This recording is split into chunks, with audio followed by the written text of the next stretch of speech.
শেখ আরেক ভাই প্রশ্ন করেছেন যে জুলহজের চাঁদ দেখলে তাকবীর পড়তে হয়, কত রকমের তাকবীর পড়তে পারি একটু জানাবেন। আপনার কিতাবে দেখেছি 4-5 রকম তাকবীর রয়েছে।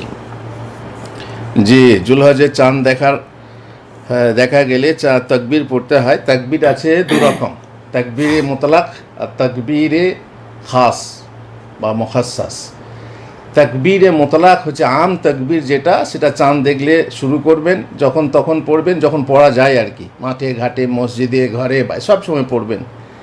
আর 13 তারিখে সূর্য ডোবার আগে পর্যন্ত পড়বেন। কেউ কেউ বলেছেন ঈদের নামাজ পর্যন্ত, কিন্তু 13 তারিখে সূর্য ডোবার আগে পর্যন্ত আমভাবে যে কোনো সময় পড়া যায়। আর খাস তাকবীর হচ্ছে যেটা বাড়িতে থাকলে আরাফার দিনের ফজরের নামাজ পড়ার পর থেকে নামাজের পর পড়তে হবে, আর শেষ হবে 13 তারিখের আসরের নামাজের পরে তাকবীর পড়ে শেষ হয়ে যাবে। এটা হচ্ছে ফরজ নামাজের পর যেহেতু, সেই জন্য এটা হচ্ছে খাস তাকবীর।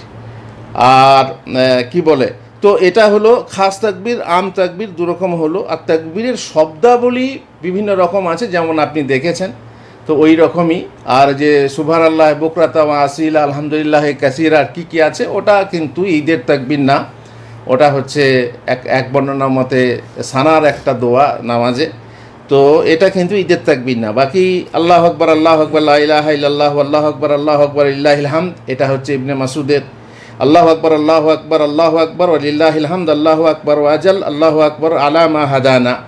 ইবনে আব্বাসের তাকবীর আছে আল্লাহু আকবার কবীরা, আল্লাহু আকবার কবীরা, আল্লাহু আকবার ওয়াজাল, আল্লাহু আকবার ওয়া লিল্লাহিল হামদ। এইগুলো যে এসেছে মোটামুটি তাকবীর। আর আল্লাহ রাসূল সাল্লাল্লাহু আলাইহি ওয়াসাল্লাম থেকে সহিভাবে বা নির্দিষ্টভাবে কোনো তাকবীরের শব্দ বর্ণিত হয়নি।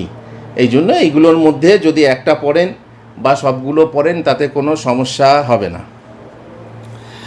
জাযাকাল্লাহ খাইর। ومن أحسن قولا ممن دعا إلى الله وعمل صالحا وقال إنني من المسلمين